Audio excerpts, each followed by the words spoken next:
Hello and welcome to my knife channel. Well, this topic right here, I want to approach it like I try and approach everything, is throw a little bit of humor in there if you can. It's a serious topic, but it can also be funny. But it's the knife addiction, the chasing a knife, wanting a knife. It's serious, but it's also, funny in some ways too. But anything can be an addiction. And so that's the kind of serious side of it, is that it's okay to enjoy something, but if it gets to the point where it's starting to affect your relationship with others, like you don't want to spend any time with them, or it starts affecting your finances, or you're just doing it obsessively and it's affecting you personally, financially, to the point, everybody can talk about this as any, um, type of an addiction. You can add drugs in there, cigarettes, sex, alcohol, whatever. Um, my thought on it is it's kind of like a constant battle with me. Like, if I get some bonus money, like somebody gives me some Christmas money, and I've got like $100 to spend, well, I just had this GEC given to me, and I've been wanting to get a GEC. And so I took it, and I sharpened it up, and it's got a really nice half stop. Very solidly locks in. Good lock up here. It's been used, so the blade was, I cut it. I went through paper, and it had some snags. So I hand sharpened it a little bit, but that wasn't getting it very good. And then I finally put it on the crock sticks and got it pretty good and stropped it. And now it just slices like perfect. I love this Darylin handle and everything, and the orange color and all that, because like one person was commenting to me on the video, yeah, you drop one of these and you'll be able to find it, but you drop some of these other ones that are dark, like black or something like that, camo color, lands in the grass, you're going to have a hard time finding it. And losing a knife, it's important sometimes, especially like if it's a good knife. And these are made to, to work. They're like the sodbuster pattern. This looks a lot like the Ontario Rat, kind of like blade profile that comes up there. It's like a straight edge and then comes up. It's called something, man. I don't remember what it was. Straight point? Or... He's got it over here on the side of different blade shape. Straight back. It's kind of like a straight back, but, like a good upward curve. It's not a Persian. No, but yeah, that's the closest we'll get there. But anyway, yeah, I just wanted to say, one of the ways you can get around that is, you're always wanting to chase the bigger and better things. Now, these are cool. I love this knife, man. It reminds me like JB has his son gave him a big knife that said Navy, it's like a big pocket knife, but it folds out. And he used to have it in the background a lot, displayed in there, and that was pretty cool. This is kind of going to be like mine here. Another funny story on that is when I was taking care of my mother when she was in the last few months of her life, I was like her caregiver, and she'd say, "Can you bring me a spoon?" And I go, "Sure, Mom." And I always go in there and had this big, huge, humongous spoon. And I'd hand it to her, and I'd always get a chuckle out of her and me. But anyways, one of these kind of size of spoons, man. Like a clown spoon. It's funny.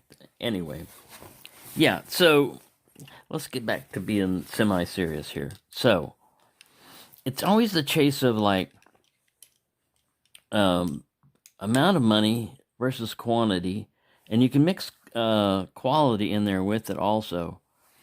So, for example, if you want like decent quality, everything, like I said, I always like the little Rough Rider knives and everything. They're decent quality for the price that you pay for them, and you can get quite a bit. You can go to stuff like Queen City, or even go back to Shatton Morgan and you know, a lot of these other different brands, and jump around. But if you're limited in money, any knife, for me, no matter what the cost, if it's a new knife, gives me that feeling of, you know, all right, I can't go get a GEC right now, but I can afford to spend $15, you know, or $20. I saved that up. Well, then you just get the best you can for $20, you know, or you set that aside and say, well, I want to save up the $20 this week, and next week I'll save up another $20, and eventually, you know, I'll be able to get what I want, my Grail. So I kind of jump around in between the two. Like, I'm still gonna I like GECs. My next one is probably gonna be a case, and I've thought it out. As much as I love a GEC, see, I'm torn. As I'm saying this, I'm thinking GEC every time because there's one. It's a Coke bottle shape. It's like this. I could think it's called the Allegheny or whatever, and they've got different colors. And I think I narrow it down. Like, they've got a red micarta one that I really like, but then I like the bone one that they've got too, you know, and then they've got another color in there, you know, and it's all the same pattern, but it's like, whoa, and some of them have different stuff. It's basically like this knife shape, you know, I mean, it's not tortoise shell. I don't know why I keep getting that mixed up with turquoise. It's not even the same color. But, yeah, so I'm fighting that battle, and I've got a debit card, so I can't just like credit card it out and everything, but I've got the money. I'd have to go down to the grocery store and deposit the money, you know, in the account, and then that's all it would take, and boom, you know, I could get a case, or I could get a GEC, you know, or something like that. The case, I like the Wharncliffe blade, and they've got like a copper lock, or tribal lock, you know. Tribal lock has more like a spear point. But yeah, I don't know. I'm torn.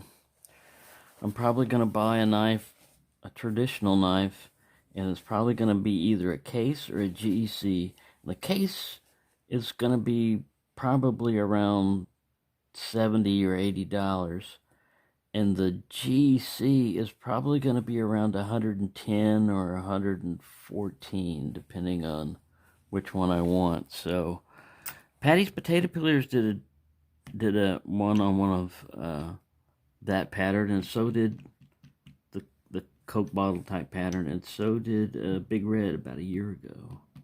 I watched those, but still, man, you look at me like I'm sold.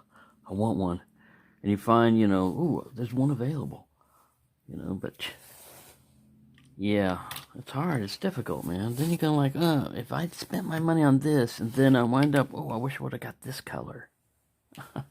Or I wish I would have gotten this pattern instead of that pattern. Or why did I get those, and why didn't I just get a dozen of these, and something like this. Bigger is better. I don't know. I like style and weirdness. Yeah. So yeah, I go through that battle. But basically, one of the voices is going to win in my head.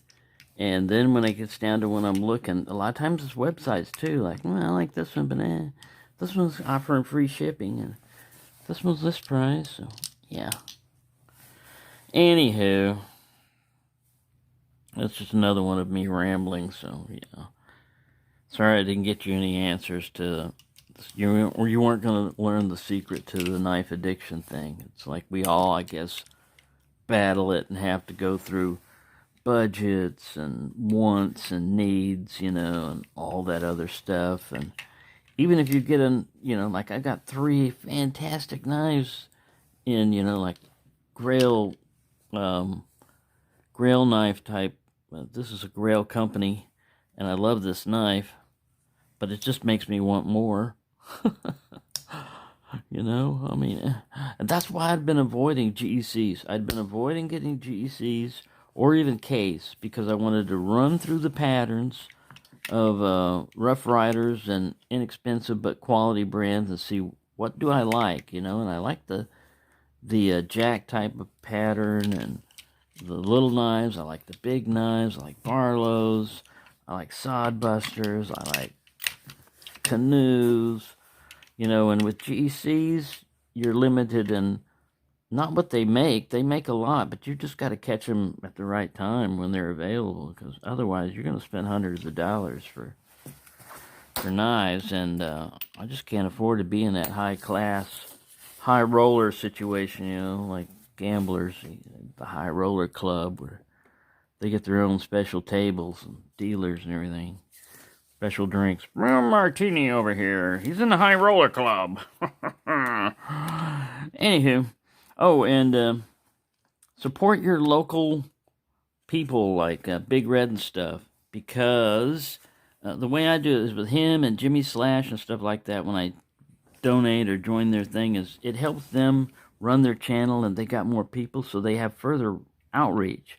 So if you like want to give to the community, you give to them, and they give to the community, and it's like helping spread the love or something, you know. So, holy smokes! Is that what angels smoke? Holy smokes! They're out there firing one up. What you smoking? Holy smokes! All right, probably got a little too crazy there for you, but yeah. Good luck in your battle with knife addictions. You know, I mean, for the longest part of my life, knife was just a work knife. I just looked at it as like, I'm just going to use it. If it was an M-Tech or a camp knife or whatever, you know, whatever got the job done. I wasn't super concerned about sharpening, you know, and stuff like that. And now I'm so into it, it's like, man, you. And then Smoky Mountain Knife comes out with a catalog of all things, you know, look at all we got, you know, and you've always got the websites at your fingertips, so, it's a struggle, but just hang in there, you know, you'll make it. Just don't let yourself get too carried away, he said, as he imparted his last words of non-wisdom. Box of knives, box of knives. Thank you for watching, and have a nice day.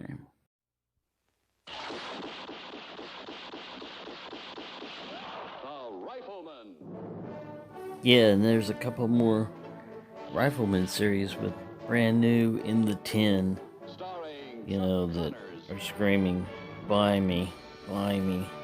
I'm like, but,